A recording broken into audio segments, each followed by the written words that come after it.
दोस्तों नमस्कार, यह है मार्गदर्शन फॉर सिविल सर्विसेज। मैं अनुराग चौधरी। दोस्तों आज की वीडियो में वेस्टर्न पॉलिटिकल थॉट या पाश्चात्य राजनीतिक चिंतन के अंतर्गत आप पढ़ेंगे जॉन लॉक के राज्य, सरकार तथा क्रांति संबंधी विचार।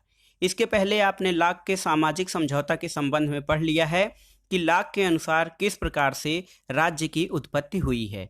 दोस्तों ये वीडियो राजनीति विज्ञान के स्नातक और परास्नातक स्तर के विद्यार्थियों के साथ साथ सिविल सेवा मुख्य परीक्षा तथा विभिन्न राज्यों जैसे यूपी पीसीएस, बिहार पीसीएस आदि की मुख्य परीक्षा के साथ साथ यूजीसी नेट आदि के लिए बहुत ही महत्वपूर्ण है। आप इसका पीडीएफ भी डाउनलोड कर सकते हैं, लिंक मैं डिस्क्रिप्शन बॉक्स में डाल दूंगा। तो आइए शुरू करते हैं आज का वीडियो, जॉन लॉक के राज्य, सरकार तथा क्रांति संबंधी विचार। सबसे पहले आप पढ़ेंगे जॉन लॉक के राज्य संबंधी विचार। दोस्तों लॉक एक समझौतावादी विचारक है और वो कहता है कि राज्य की उत्पत्ति व्यक्तियों द्वारा किए गए एक समझौते के फलस्वरूप हुई है। लॉक ने सामाजिक समझौते के आधार पर एक सीमित सत्ता वाले संवैधानिक राज्य की स्थापना की बात की है। लॉक इस मामले में हाब्स से अलग है, क्योंकि हाब्स एक निरंकुश और संप्रभु सत्ता की बात करता है, उसके आधार पर एक राज्य के गठन की बात करता है। लेकिन लॉक ने उसके विपरीत एक सीमित और संवैधानिक राज्य की स्थापना की बात की है। लॉक के अनुसार राज्य व्यक्ति के लिए है, व्यक्ति राज्य के लिए नहीं। बहुत ही महत्वपूर्ण है दोस्तों। लॉक के विचारों का मूल ये है कि राज्य व्यक्ति के लिए है, व्यक्ति राज्य के लिए नहीं। आदर्शवादी जहां व्यक्ति की सत्ता को या व्यक्तित्व को राज्य में विलीन कर देना चाहते हैं, वहीं आदर्शवादियों की तरह वह राज्य को कोई रहस्यात्मक सत्ता नहीं मानता है, बल्कि राज्य को व्यक्ति के जीवन, स्वतंत्रता और संपत्ति की सुरक्षा के लिए एक साधन मानता है। तो लॉक इस मामले में आदर्शवादियों से पूरी तरह भिन्न विचार रखता है और वो व्यक्ति को एक स्वतंत्र सत्ता मानता है, उसे राज्य के अधीन नहीं करता है, और वो कहता है कि राज्य व्यक्ति के जीवन, स्वतंत्रता और संपत्ति की सुरक्षा के लिए एक साधन है। दोस्तों लॉक का विचार है कि राज्य का आधार जन सहमति है। लॉक का मानना है कि जो राज्य है उसका आधार जन सहमति है और व्यक्ति उसके आज्ञाओं यानी राज्य के आज्ञाओं का पालन इसी कारण करते हैं क्योंकि इसमें उनका हित है।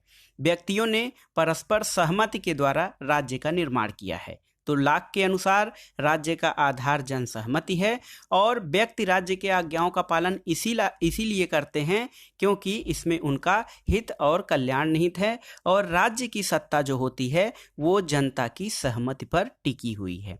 तो जब राज्य का आधार जन सहमति है तो इससे ये क्लियर होता है कि जो राज्य की सत्ता है वो जनता की सहमति पर टिकी हुई है, और व्यक्ति राज्य की आज्ञाओं का पालन इसी कारण करते हैं क्योंकि उन्होंने आपसी सहमति से उसका निर्माण किया है और उसकी आज्ञाओं का पालन करने में उनका हित है। लॉक राज्य को सीमित शक्तियां प्रदान करता है, असीमित या निरंकुश शक्तियां नहीं, बल्कि वो राज्य को सीमित शक्तियां प्रदान करने का पक्षधर है। और हाब्स की भांति वो असीमित और निरंकुश शक्तियां राज्य को नहीं प्रदान करता है। राज्य की शक्ति मनमाने कार्यों के लिए नहीं, बल्कि जनता के हित व कल्याण के लिए है। लॉक कहता है कि राज्य की जो शक्ति है वो उसके मनमाने और असीमित या अत्याचारपूर्ण कार्यों के लिए नहीं, बल्कि जनता के हित और कल्याण के लिए है। राज्य के संबंध में दोस्तों आपने जाना कि वो सीमित और संवैधानिक राज्य का प्रतिपादक है। सीमित का मतलब ये कि ये निरंकुश नहीं हो सकता है क्योंकि जनता की सहमति पर आधारित है, और संवैधानिक राज्य का अर्थ ये है कि ये विधि और संविधान पर आधारित होनी चाहिए। तो राज्य के संबंध में लॉक का विचार है कि वह सीमित और संवैधानिक राज्य का प्रतिपादन करता है जो कि विधि के शासन पर आधारित राज्य होता है। शासक और शासित यानी शासक जो है और शासित जो प्रजा है, दोनों को विधियों का पालन और विधियों के अनुकूल कार्य करने की बात करता है, और उस पर यानी शासक पर और शासितों पर, दोनों पर प्राकृतिक कानून और प्राकृतिक विधियों की सीमा आरोपित करता है कि दोनों में से कोई भी न तो प्राकृतिक विधियों का उल्लंघन कर सकते हैं और न ही प्राकृतिक कानूनों का। तो कुल मिलाकर वो लॉक जो है एक सीमित और संवैधानिक राज्य का प्रतिपादन करता है जो विधि के शासन पर आधारित होती है। अब आइए देखते हैं राज्य के बारे में आपने जान लिया, सरकार के बारे में लाक की क्या मान्यता है। तो सरकार के संबंध में लाक की मान्यता है कि जो सरकार है वो अपनी शक्ति समझौते के द्वारा नहीं बल्कि ट्रस्ट के माध्यम से प्राप्त करती है। अपने समझौता सिद्धांत में लाक एक ट्रस्ट की बात करता है, समझौते की नहीं, जो कि राजनीतिक समाज और सरकार के बीच होता है। वो उसे समझौता नहीं बल्कि ट्रस्ट की संज्ञा देता है। इसलिए वो समाज और राज्य के संबंध को दर्शाते हुए ट्रस्ट शब्द का प्रयोग करता है और कहता है कि जनहित या जन कल्याण का उद्देश्य से स्थापित सरकार यदि ट्रस्ट की अवहेलना करती है तो उसे हटाया जा सकता है। यानी राज्य सरकार के गठन के संबंध में लाक का सबसे महत्वपूर्ण विचार है कि वो किसी समझौते या कॉन्ट्रैक्ट का नाम नहीं लेता बल्कि एक ट्रस्ट का नाम लेता है और राज्य और सरकार के संबंध को सूचित करने के लिए वो कहता है कि जनहित और जन कल्याण के उद्देश्य से स्थापित होती है सरकार, और यदि सरकार या शासक वर्ग इस ट्रस्ट के उल्लंघना, उपेक्षा या अवहेलना करता है तो उसे हटाया जा सकता है। ट्रस्ट की स्थापना के बारे में क्या कहता है कि ट्रस्ट की स्थापना समाज द्वारा अपने हित के लिए की गई है। ट्रस्ट जो है वो समाज द्वारा अपने हित के लिए की गई है, इसलिए सरकार का कर्तव्य है कि वह ट्रस्ट के अनुसार कार्य करे, यानी ट्रस्ट के नियम जो हैं उसी के अनुसार वो कार्य करे। इससे दोस्तों स्पष्ट होता है कि लाक जो है वो हाब्स द्वारा प्रतिपादित निरंकुश शासन के विरुद्ध था, जिसका कि हाब्स ने समर्थन किया था। हाब्स के संबंध में जब आपने पढ़ा था तो हाब्स कहता है कि जो राज्य की उत्पत्ति होती है वो व्यक्तियों ने अपने सभी अधिकार एक व्यक्ति या व्यक्ति समूह को सौंप दिए, यानी उनके पास कोई अधिकार नहीं रह जाता है और उन्होंने एक ऐसे व्यक्ति को सौंप दिया जो निरंकुश शासक की तरह उन पर शासन करता है और विधियों का स्रोत भी वही होता है। लेकिन लाक कहता है कि जो सरकार है वह ट्रस्ट के अनुसार कार्य करनी चाहिए और उसके द्वारा जो सरकार का मुख्य कार्य है वो समाज या जन कल्याण का होना चाहिए, तभी वो उसकी उपादेयता होती है। लाक कहता है, लाक सबसे महत्वपूर्ण बात यह है कि वो सरकार के बारे में निरंकुशता की नहीं बल्कि सीमित और संवैधानिक सरकार की बात करता है। इसके अतिरिक्त लाक जो है दोस्तों, लाक सरकार के व्यवस्थापिका को सर्वोच्च मानता है। जो व्यवस्थापिका या कानून बनाने वाली संस्था है उसको सर्वोच्च मानता है, कार्यपालिका को उसके अंतर्गत यानी जो सरकार है उसके अंतर्गत मानता है।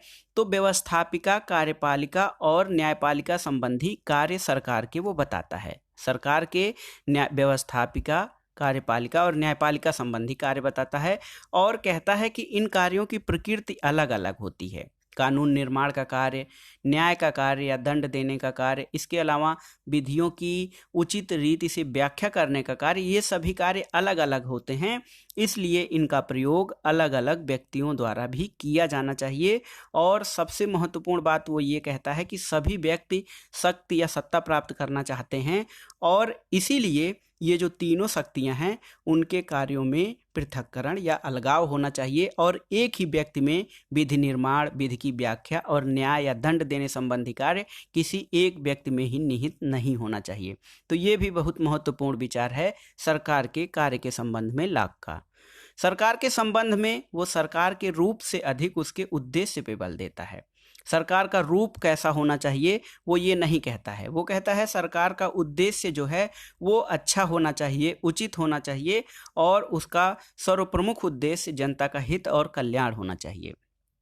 आगे वो कहता है कि जब तक सरकार जनसहमति पर आधारित होती है तब तक प्रत्येक प्रकार की सरकार उचित होती है, लेकिन फिर वह अंत में एक संवैधानिक राजतंत्र को सरकार का सर्वोत्तम रूप मानता है और ऐसा उसकी तत्कालीन परिस्थितियों में अपरिहार्य भी था और इसी कारण वो एक संवैधानिक राजतंत्र को सरकार का सर्वोत्तम रूप मानता है। अब राज्य और सरकार के बाद आइए देखते हैं राज्य के विद्रोह या क्रांति का अधिकार क्या है। तो दोस्तों, लाक को क्रांति का दार्शनिक कहा जाता है। ऐसा क्यों?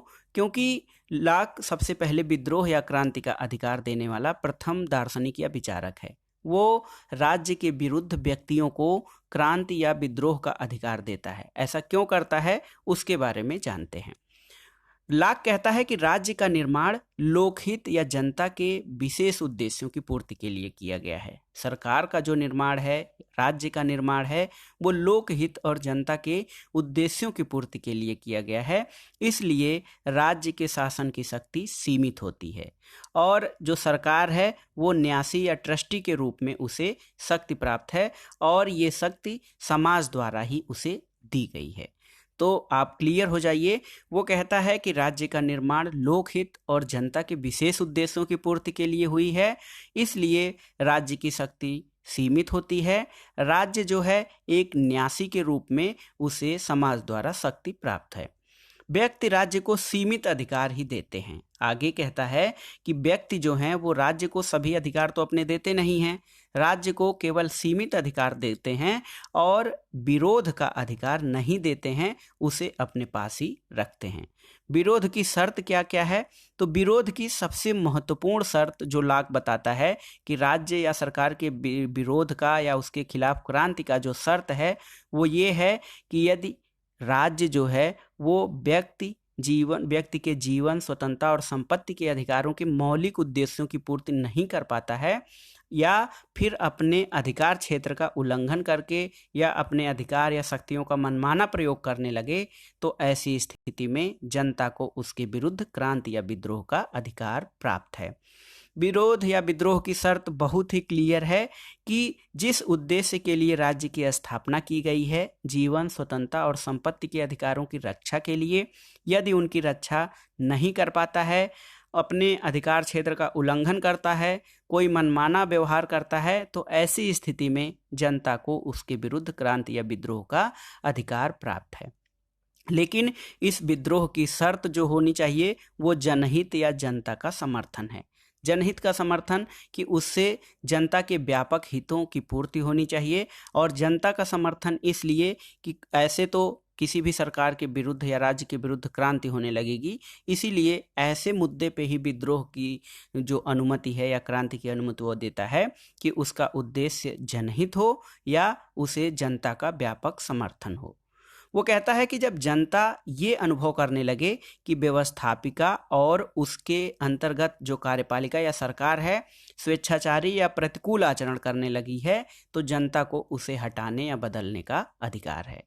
सरकार यानी जो कार्यपालिका शाखा है वो अगर जो अपनी शक्तियों का मनमाना प्रयोग करने लगे, स्वेच्छाचारी या प्रतिकूल आचरण करने लगे, तो जनता उसे हटा सकती है या बदल सकती है। इसमें ये बात होती है कि लाक कहता है कि जो समाज है या राजनीतिक समाज है उसका स्थान राज्य से ऊपर है, इसलिए सरकार के भंग होने या बदलने पर राज्य या समाज ज्यों का त्यों बना रहता है, उसको कोई क्षति नहीं पहुंचती है। तो महत्वपूर्ण है, राज्य के खिलाफ या जो विद्रोह शासन के विरुद्ध विद्रोह का अधिकार देता है, वो कहता है कि समाज का स्थान या राजनीतिक समाज या राज्य का जो स्थान है वो सरकार से ऊपर है, इसलिए सरकार के भंग होने या बदलने पर समाज ज्यों का त्यों बना रहता है, लेकिन वो क्रांति या विद्रोह का विरोध का अधिकार दो शर्तों पे देता है। बेशर्त नहीं होती है कि शर्तहीन नहीं देता है विरोध का अधिकार, बल्कि उसके लिए वो दो प्रमुख शर्तें निर्धारित करता है। पहला ये कि सरकार व्यक्ति के अधिकारों की रक्षा करने में असमर्थ या अक्षम हो, और दूसरा कि ये विद्रोह बहुमत द्वारा होना चाहिए, अल्पमत द्वारा नहीं।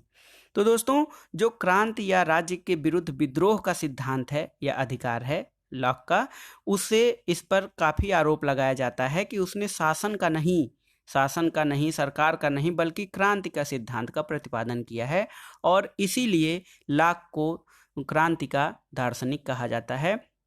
लेकिन इसका अर्थ ये नहीं है। लॉक ने बहुत व्यापक स्तर पर राज्य शासन और सरकार संबंधी कार्यों का विवेचन किया है, और एक सीमित और संवैधानिक सरकार का प्रतिपादन करते समय उसने जनता को क्रांति या विरोध का अधिकार भी दिया।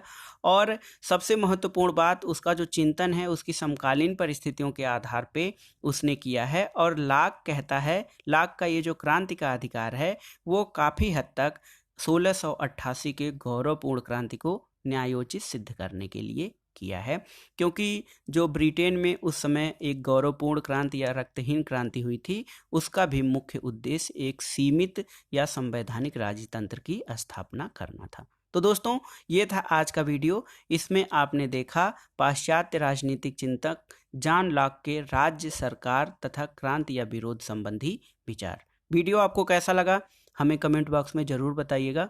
वीडियो को लाइक करें, शेयर करें और इस चैनल मार्गदर्शन फॉर सिविल सर्विसेज को सब्सक्राइब करें।